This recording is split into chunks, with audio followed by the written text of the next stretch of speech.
Bon matin tout le monde, bienvenue à ce 27e épisode du meeting des ventes du lundi. Mon nom est Simon Harvey, je suis consultant en stratégie et opération des ventes. Et bien évidemment, j'anime le meeting des ventes du lundi, qui est un show sur la vente, le développement des affaires. On parle pendant 30-45 minutes selon les semaines de différents sujets qui ont attrait à la vente, le développement des affaires. On se partage des trucs, des bons coups, des moins bons coups, des idées et ainsi de suite.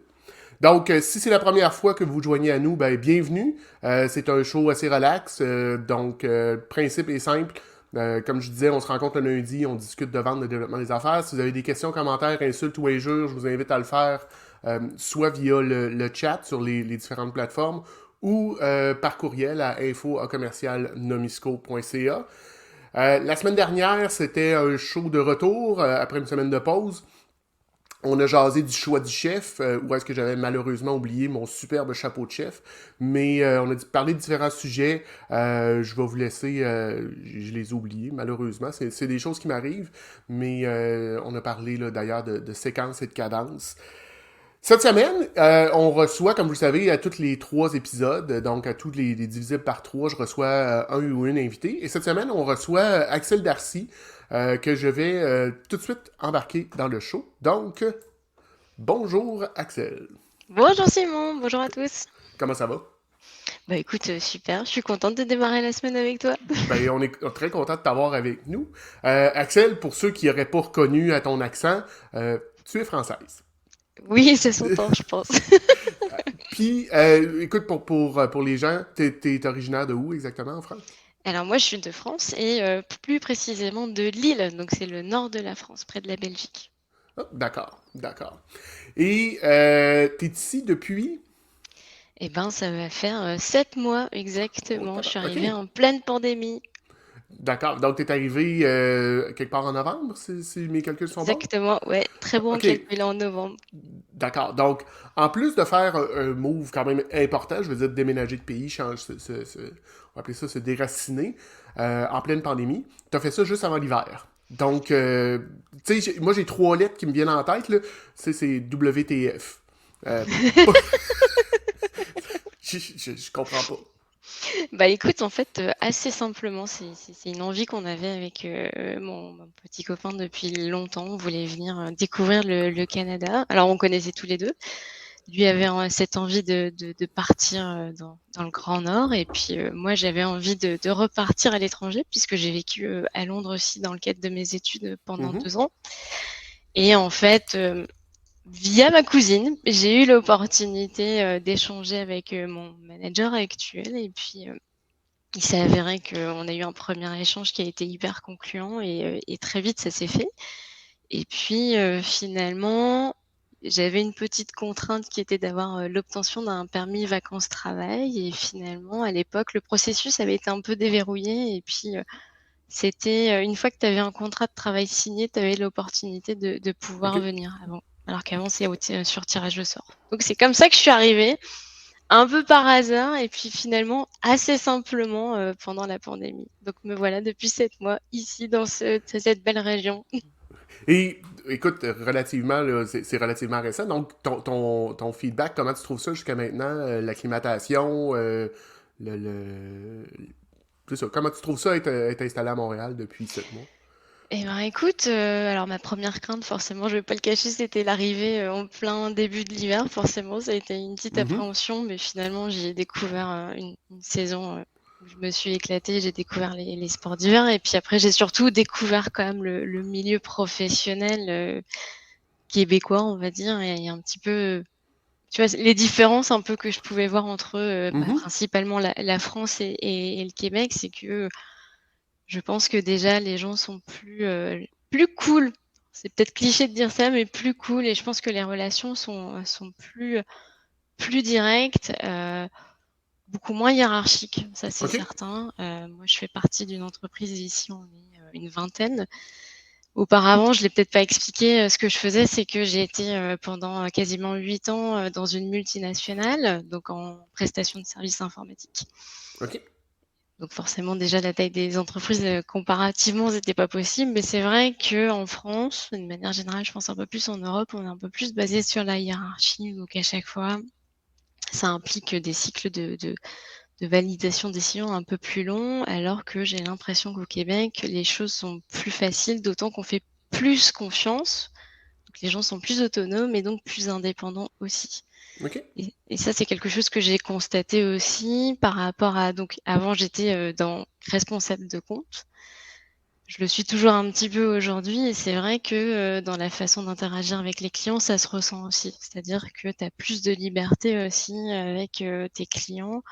Tu n'es pas obligé d'échanger directement avec le manager. Tu peux le faire aussi avec n'importe qui et les personnes sont capables de décider. OK. Ça, c'est une grande différence que j'ai vue aussi. Ouais, OK. Ben, c'est drôle parce que ça, c'était un des sujets que je voulais discuter avec toi, bien évidemment. Sachant que tu as travaillé des deux côtés de l'Atlantique.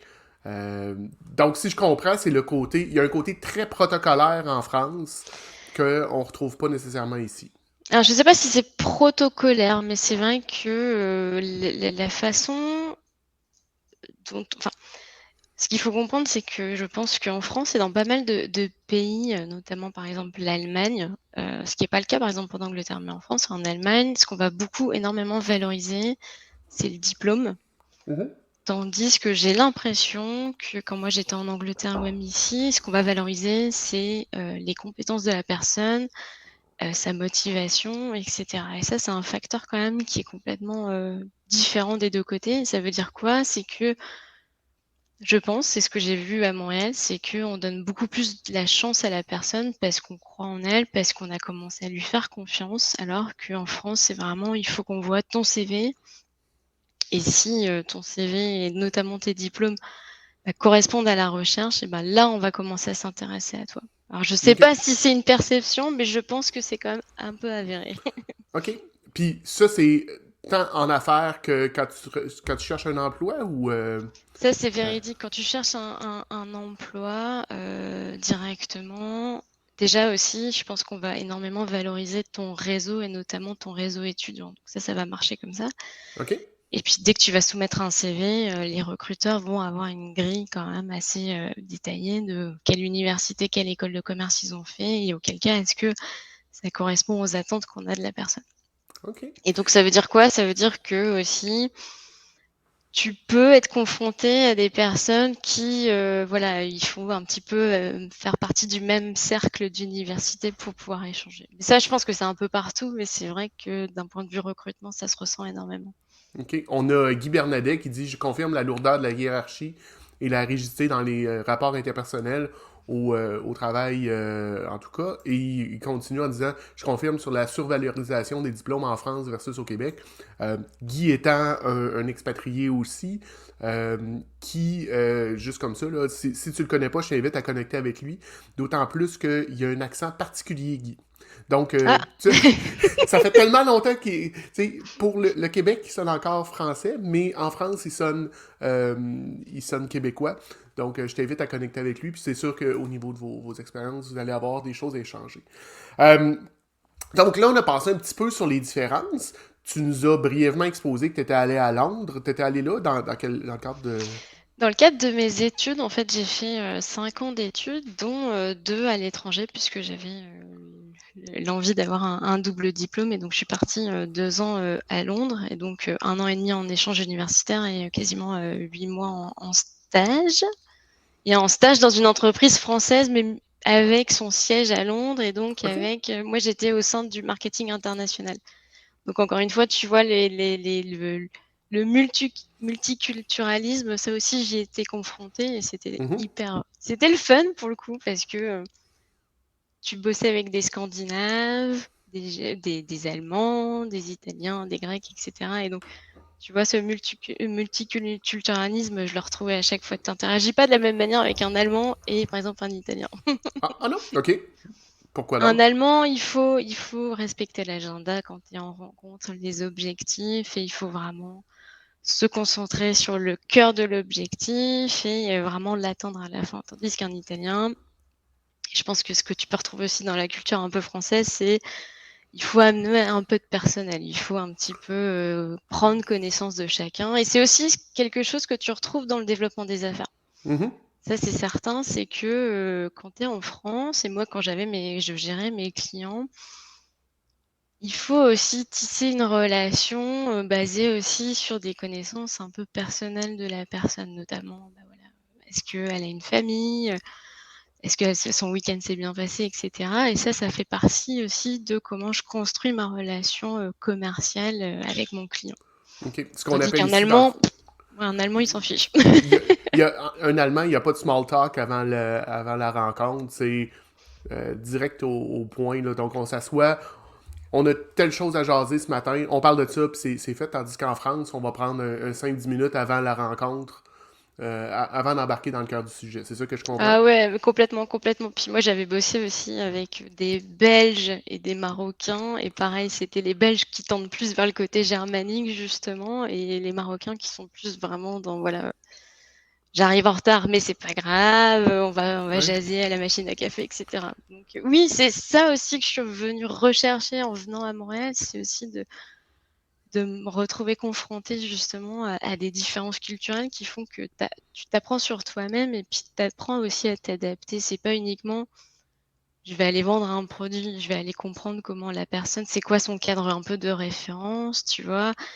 Qu'est-ce qui est important pour elle, tu vois? Par exemple, on le sait, un Français, tu parles d'argent, c'est compliqué, c'est tabou. Ah ouais? OK.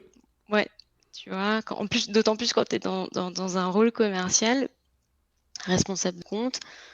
Dès qu'il faut aller annoncer un petit peu, dans la proposition, le volet budgétaire, c'est toujours un sujet, qui amène des complexités et les gens ne veulent pas y aller parce que culturellement, ça se fait pas de parler d'argent, tu vois? Sauf que bon, à Ah un ouais? moment OK. donné, ouais.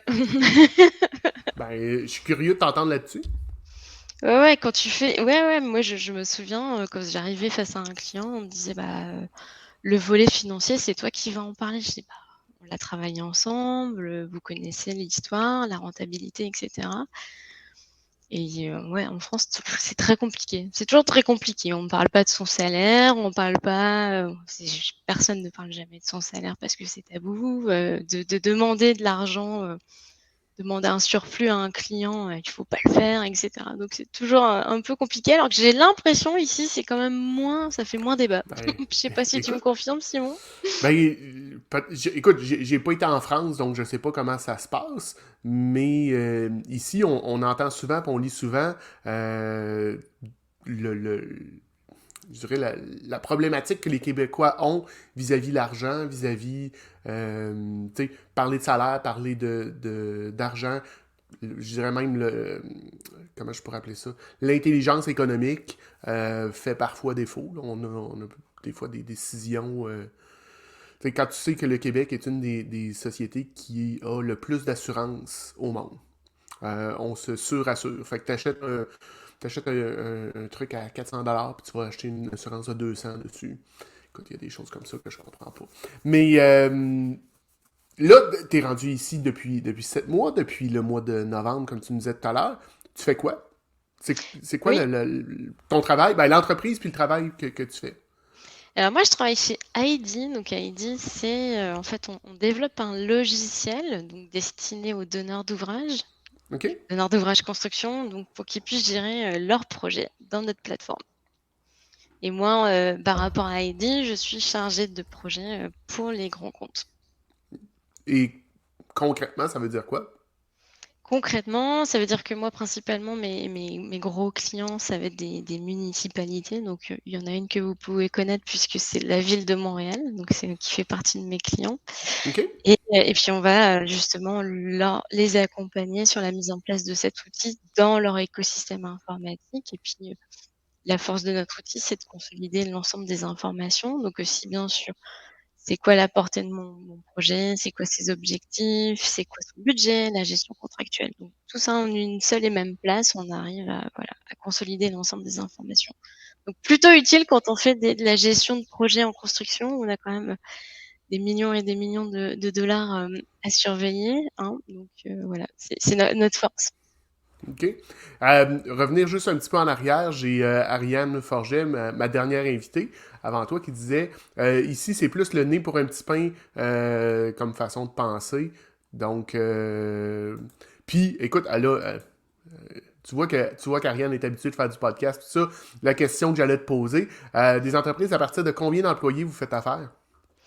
Donc, ça serait qui ton client idéal, là, si En te fait, on demandait est ça? assez large. Je parlais des municipalités, mais ça peut être aussi les hôpitaux, les universités, les écoles et des cabinets privés. Mais généralement, il faut qu'on ait à peu près déjà des tailles d'entreprise minimalement de 200, 300 collaborateurs minimum. OK. Ouais, Donc, c'est ouais, ouais. ce qu'on appelle de la PME, mais quand même, là, plus de la M que de la P, là. Ouais, exactement. Ben, écoute, ça me fait penser, tu sais, en France, avez-vous les mêmes acronymes que nous? Donc, est-ce que de la PME, ça existe aussi ou vous appelez ça autrement?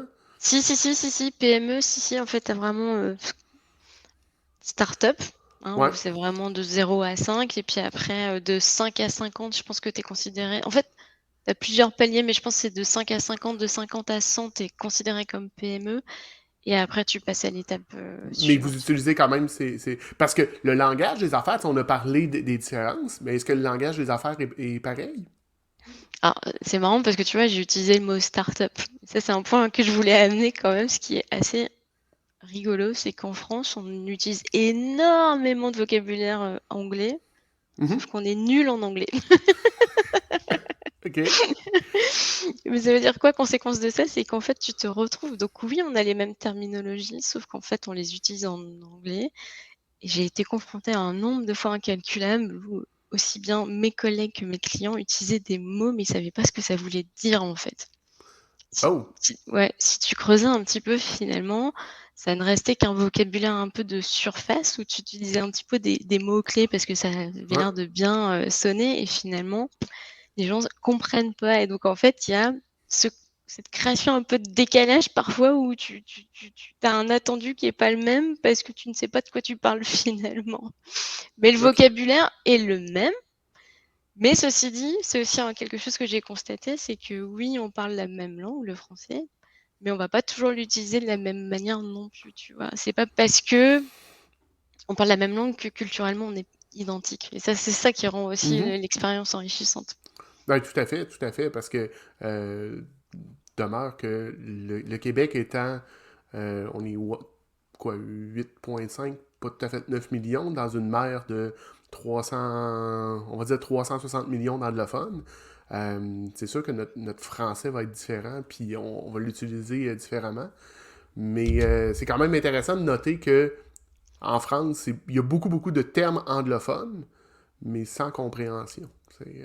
Ah, mais je pense après c'est lié aussi au fait que tu as quand même beaucoup de cursus universitaires, etc., qui sont faits de plus en plus pour tendre vers des cursus internationaux, mais pour autant, voilà, le niveau reste mauvais, mais tu le poursuis quand même dans le cadre de ta carrière professionnelle.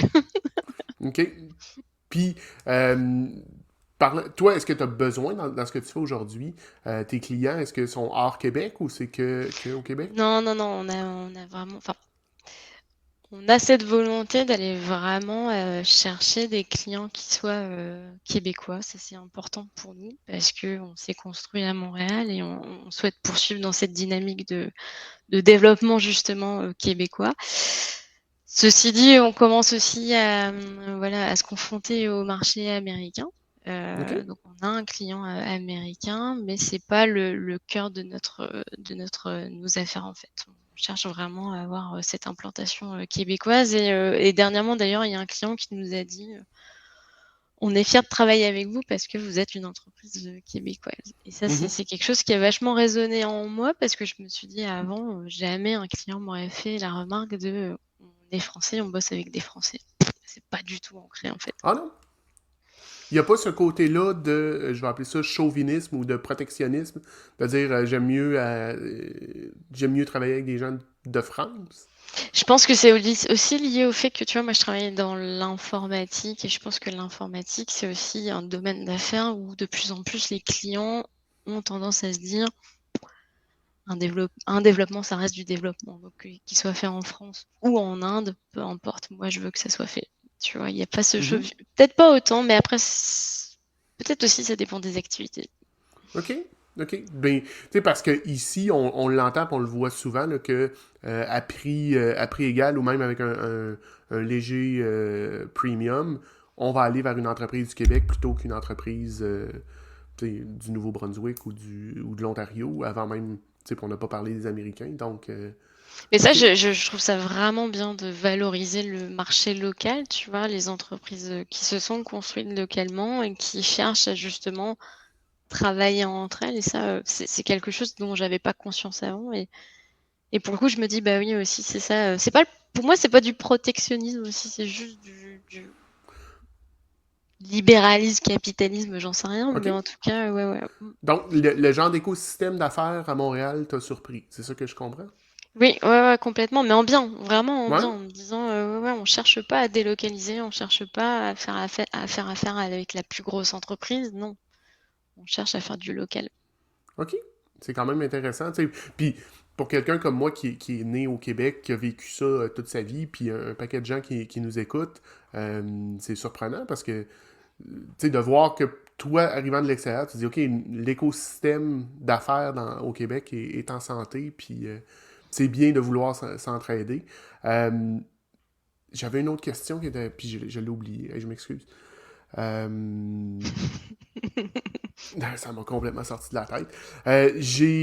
Mais pendant que ça me revient, j'ai Guy qui dit le mot anglais le plus mal prononcé par un français est smoothie. Ça donne smoothie. C'est horrible. Je sais pas. Écoute, veux-tu nous en...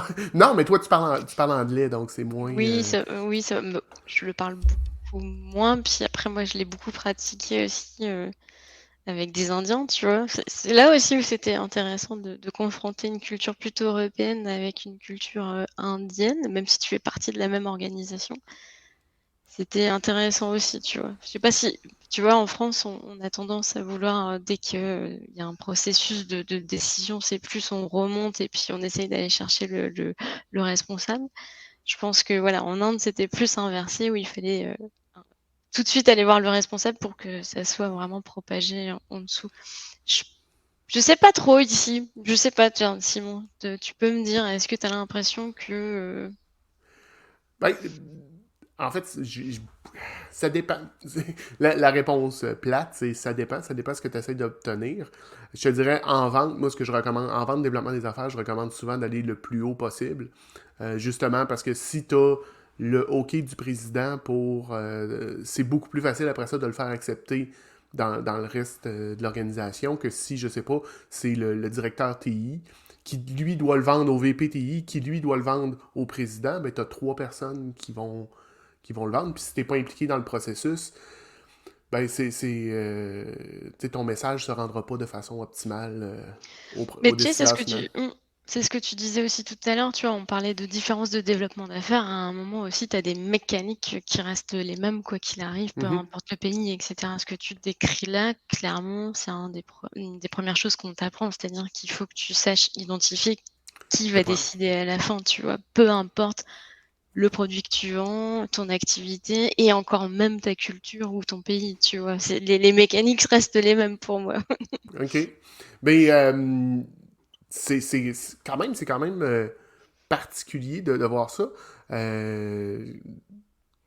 On est différents et on est similaires en même temps. Mon autre question que j'aurais pour toi, sachant que tu es arrivé ici, comment tu développes ton réseau? Je veux dire, tu es arrivé en plein hiver, fait que Oui, la pandémie, pas d'événements et ainsi de suite. Comment tu fais ça? bah écoute, ouais, ouais, c'est très pertinent parce que comme tu le sais, moi je suis arrivée ici et puis là, bah, il faut repartir de zéro complètement. Dis-toi que Mhm. moi j'avais construit un réseau très solide en France et puis bah, là, il faut repartir de zéro. Et là, justement, mon employeur m'a donné l'opportunité d'assister à des clans d'affaires. Donc, Mhm. c'était voilà, des rencontres par petits groupes sur 4 sessions où Simon, on s'est Ouais. rencontrés à cette occasion. Et puis, c'est vrai que, bah, en fait, on n'y pense pas tout de suite quand on arrive. On se dit, oh, je vais commencer à travailler, je vais commencer à me familiariser avec le Québec, avec mes collègues, etc. Mais on se dit pas, tiens, ça peut être bien aussi d'avoir des personnes qui sont extérieures à mon activité, qui puissent aussi me donner des points de vue différents. Et puis, bah voilà, c'est ce qu'on appelle le réseau. Donc, il y a eu ces clans d'affaires-là. Et puis, je pense qu'au fur et à mesure, je vais commencer à tirer un petit peu la pelote et puis de rencontrer d'autres personnes parce que malgré tout, ça a aussi une similitude. peu importe le pays, je pense que c'est important quand tu veux développer ta carrière, évoluer, et cetera, d'avoir aussi des personnes sur qui t'appuyer. Et je pense que c'est là aussi, là, je vois quand même une différence, c'est que je pense que les références au Québec, c'est important. C'est même très important. OK. Donc ça, là-dessus, ben, c'est aussi la force d'un réseau, de te dire, bah, j'ai pas uniquement mon responsable, mais j'ai aussi des personnes avec qui j'ai travaillé de près ou de loin, tu vois. Ben, parle-moi plus. Donc, si je fais une corrélation, si je traite, tu me dis au Québec, tu sais, les gens que tu connais puis les gens qui peuvent te mettre en contact, ça facilite le développement des affaires. En France, c'est pas comme ça. Donc, même si, je sais pas si t'es connecté sur le président de l'entreprise que tu veux par une personne interposée, il te mettra pas en contact avec cette personne-là? Je pense que tu sais, la façon dont c'est fait parfois, c'est que sur les réseaux sociaux professionnels, tu peux avoir tendance à ajouter, des personnes que tu connais de près ou de loin, sauf que à un moment donné, si tu connais pas la personne, elle va pas te mettre en relation, enfin ce qui a du sens, tu vois? Ouais, OK. Mais, ouais, ouais, ouais. Mais je Ben, c'est un... pense que si, le réseau quand même est important, tu vois? Le réseau, et ça fait partie aussi des gages de confiance dès lors que tu veux devenir entrepreneur aussi, tu vois? Par exemple, si tu veux voir auprès des banques, on va aussi voir un petit peu tes références sur ton réseau, justement.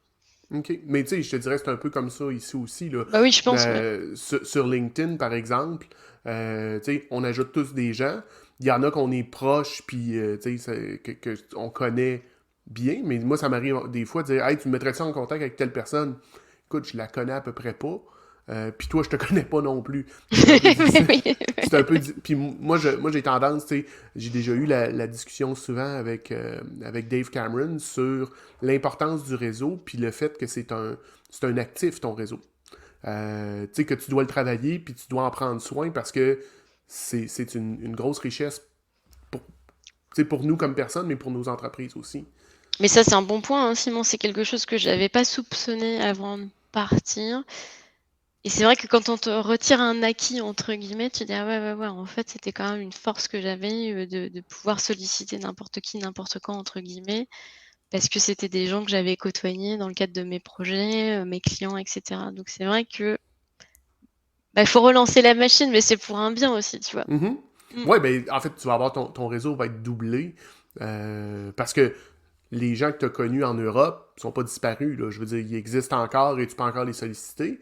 Puis là, tu es en train d'en bâtir un ici au Québec, au Canada. Puis là, justement, on parle de Dave Cameron qui dit ton réseau, c'est ta valeur. Écoute, Dave est un réseauteur quasi professionnel. Je sais pas si tu le connais, là. C'est une machine, Monsieur Cameron. T'allais Non, dire? bah écoute, ouais, non, non, non, j'allais dire, Dave, en effet, enfin, m'a envoyé quelques messages et ce sera avec plaisir qu'on pourra échanger, Dave. Oui, oui, je t'encourage à le faire. Euh, tu. Voyons. Hey, ça va pas bien ce matin. On dirait que j'ai pas pris assez de café. Euh, Ah, ok. Tu sais, on parle de réseautage et ainsi de suite. Présentement, là, dans le moment actuel, Axel voudrait rencontrer qui? Tu sais, c'est qui des gens de personnes que tu aimerais rencontrer avec qui on pourrait te mettre en contact? Moi, je cherche pas forcément à rencontrer des personnes, des futurs clients. C'est pas ce qui m'intéresse dans un premier temps. Moi, ce que j'ai envie de découvrir, c'est aussi des multitudes de profils qui peuvent m'intéresser, c'est-à-dire des gens qui sont passés par là, c'est-à-dire par l'immigration un peu comme moi, ou ça peut être aussi des personnes qui ont développé leur activité, parce que moi, je me dis, dans 5-10 ans, j'aimerais aussi peut-être monter mon entreprise. Enfin voilà, je cherche pas à avoir des clients, je veux juste avoir des gens qui sont intéressés pour échanger et voilà, qui peuvent se dire, tiens, par rapport à ce qu'elle m'a raconté, ça fait sens, et puis peut-être qu'elle peut avoir 2-3 conseils, ou je peux peut-être la mettre en relation avec d'autres personnes. Voilà. Pas plus d'ambition que ça, mais Ok, un plaisir ben, d'échanger, ouais. la porte est ouverte. Mais là, tu viens de m'allumer. Bon, on est parti pour un 15-20 minutes là-dessus. Tu as parlé que tu avais peut-être l'intention de te partir en affaires dans quelques années. Tu as dit 5 ans. Est-ce que c'est un désir que tu as depuis longtemps? Puis c'est quoi un peu, là? Parle-nous de ça. En fait, une petite voix à l'intérieur qui te dit Axel, ça serait bien que tu te lances, etc. On en avait déjà un petit peu jasé, Simon.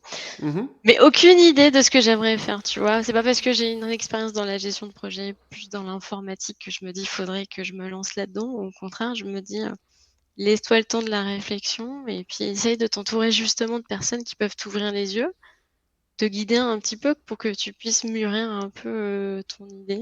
Mais ouais, c'est très flou, hein, ça paraît pas très, OK. très Non, vendeur mais comme ça. de ce que j'entends, moi, dans le fond, c'est que tu es ouverte aux opportunités, mais que tu as le désir entrepreneurial qui est là. La flamme est allumée, et c'est juste à trouver qu'est-ce que tu vas faire avec ça. Bah, c'est d'ailleurs pour ça que j'ai décidé de sauter le pas de la multinationale à la PME, parce que je me dis que c'est une étape intermédiaire. Mhm. OK, c'est intéressant parce que c'est toute une aventure de faire d'être en entreprise. Puis tu sais, on le voit. Par contre, juste un aparté là-dessus. Tu sais, on l'a vu beaucoup pendant la pandémie. Il y a eu un paquet de solopreneurs qui sont apparus, de freelancers, comment tu veux les appeler. Puis là, on commence à voir ces gens-là retourner vers le milieu du travail parce que c'est le fun d'être entrepreneur, mais c'est pas aussi romantique qu'on veut Mais le. je te confirme parce que moi, dans mon ancienne entreprise, j'avais la prestation de service, dire aussi aller positionner des consultants, et j'avais énormément de consultants qui justement se sont dit bah, je vais me mettre en freelance, et qui sont venus aussi parce qu'à un moment donné, ne serait-ce que pour avoir plus d'interaction au quotidien et d'avoir l'opportunité justement d'avoir un effet un peu miroir avec d'autres personnes et pas être tout seul dans son coin. Donc ce que tu dis aussi, d'où l'importance du réseau, hein, Ben, tout Simon? à fait, tout à fait. Puis, tu sais, je vais refaire du pouce là-dessus. J'ai Lynn Pillon qui dit le réseau peut devenir un filet de sécurité à l'occasion. Effectivement, tu sais, ça nous permet des fois d'avoir des gens autour vers qui on peut se tourner rapidement pour si on a un moment difficile, si on a besoin excuse, d'être motivé ou quoi que ce soit. Le réseau est là. Mais écoute, je vais être curieux de suivre ta progression dans le monde de l'entrepreneuriat. Pas de Euh, pression, Simon, pas de non, pression. non, non, non. Non, c'est pas mon style. Quoique, tu sais, j'ai Ariane, qui était mon invité il y a quelques semaines déjà, je l'ai poussé un peu à faire son live. J'ai cette tendance-là, des fois, à faire bouger les gens. Donc, on revient. En fait, ayant les mêmes valeurs humaines, c'est toujours intéressant de discuter avec. C'est Dave Cameron qui dit ça, des bonnes pratiques pour développer son réseau. Puis, il te dit à bientôt. J'ai aussi Guy Bernadet qui t'invite à prendre un café. Il te laisse son Zoom. Cool, Axel, merci messieurs. as-tu d'autres choses que tu voudrais qu'on discute? Y Bah a-tu des. écoute, moi je pourrais encore passer des heures avec toi, Simon. Ben, go, C'est toujours go. agréable. Ben, écoute, j'ai le goût de te demander une question un peu plus farfelue. Fait que là, t'as fait du développement des affaires, mais c'est quoi la chose, le pire conseil que t'entends en vente, en développement des affaires? Je pense que ce que j'ai souvent entendu, c'est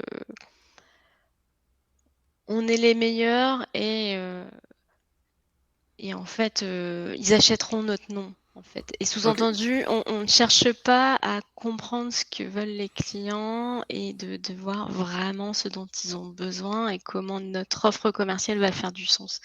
Je trouve que parfois, on a tendance à, tu sais, un peu dupliquer ce qu'on sait faire en se disant, c'est un peu la recette magique et de toute façon, on y est habitué. Sauf qu'en Mhm. fait, on oublie que un client, il a des besoins spécifiques et que chaque cas est spécifique et il faut vraiment. Et c'est ça que j'aime dans le développement des affaires, c'est un petit peu le côté dis-moi ce que tu veux et puis je construirai une offre complètement personnalisée, tu vois. Donc un petit OK? peu, ouais, allons-y, de toute façon, ils achèteront quoi qu'il arrive. Bah non, en OK? fait, t'es peut-être passé à côté de l'histoire.